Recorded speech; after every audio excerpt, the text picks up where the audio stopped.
Selamat datang kembali umat Allah Paroki Santo Vincentius Apaulo yang terkasih di gereja rumah Allah yang kita cintai ini.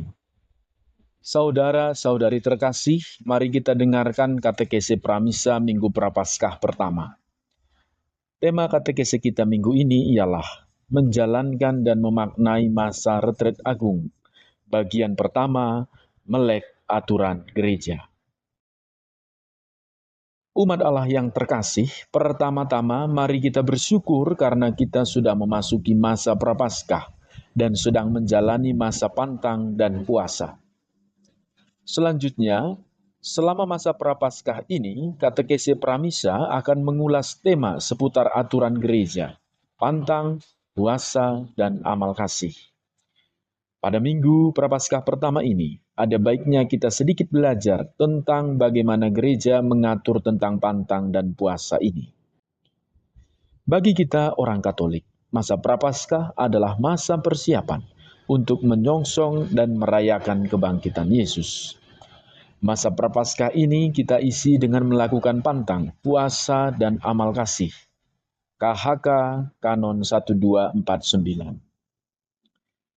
Tindakan berpuasa dan berpantang artinya adalah tanda pertobatan, tanda penyangkalan diri, dan tanda kita mempersatukan sedikit pengorbanan kita dengan pengorbanan Yesus di kayu salib sebagai silih dosa kita dan demi mendoakan keselamatan dunia. Dengan demikian, pantang dan puasa bagi kita orang Katolik merupakan latihan rohani yang mendekatkan diri pada Tuhan dan sesama, dan bukan untuk hal lain, seperti diet, atau supaya kurus, menghemat, dan lain-lain. Untuk mampu menjalankannya dengan benar, maka mari kita pahami beberapa ketentuan tobat dengan puasa dan pantang, menurut kitab hukum kanonik. Kanon 1249. Semua orang beriman Kristiani wajib menurut cara masing-masing melakukan tobat demi hukum ilahi. Tetapi agar mereka semua bersatu dalam satu pelaksanaan tobat bersama, ditentukan hari-hari tobat, di mana umat beriman Kristiani secara khusus meluangkan waktu untuk doa, menjalankan karya kesalehan dan amal kasih, menyangkal diri sendiri dengan melaksanakan kewajiban-kewajibannya secara lebih setia, dan terutama dengan berpuasa dan berpantang menurut norma kanon-kanon berikut.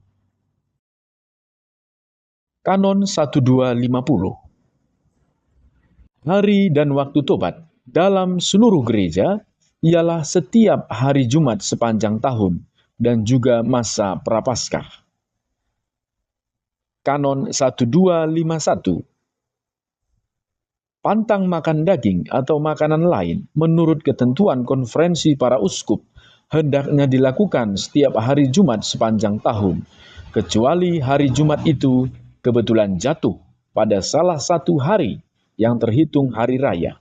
Sedangkan pantang dan puasa hendaknya dilakukan pada hari Rabu Abu dan pada hari Jumat Agung, memperingati sengsara dan wafat Tuhan kita Yesus Kristus. Kanon 1252. Peraturan pantang mengikat mereka yang telah berumur genap 14 tahun, sedangkan peraturan puasa mengikat semua yang berusia dewasa atau 18 tahun sampai awal tahun ke-60.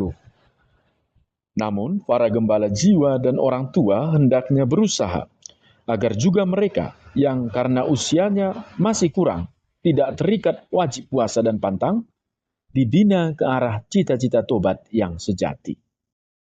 Selanjutnya, gereja menekankan bahwa puasa dalam arti yuridis berarti makan kenyang hanya sekali sehari. Pantang dalam arti yuridis berarti pantang daging atau ikan atau garam atau jajan atau rokok dan lain-lain. Bila dikehendaki, masih bisa menambah sendiri puasa dan pantang secara pribadi tanpa dibebani dengan dosa bila melanggarnya. Umat Allah yang terkasih, ingatlah tolok ukur dan roh dari mati raga atau askese ini adalah pengendalian diri dan keinginan untuk turut merasakan sedikit penderitaan Yesus dan mempersatukan pengorbanan kita dengan pengorbanan Yesus di kayu salib demi keselamatan dunia. Hai kaum muda gereja, zaman ini membutuhkan banyak anak muda yang mampu mengendalikan diri dan memiliki keutamaan. Maka baiklah jika kaum muda gereja melatih sejak dini keutamaan ugah hari, agar tidak terbawa arus zaman yang menyesatkan. Kita memerlukan kebijaksanaan untuk memutuskan hal ini, yaitu seberapa banyak kita mau menyatakan kasih kita kepada Yesus dengan berpuasa dan berpantang, dan seberapa jauh itu memungkinkan dengan kondisi tubuh kita.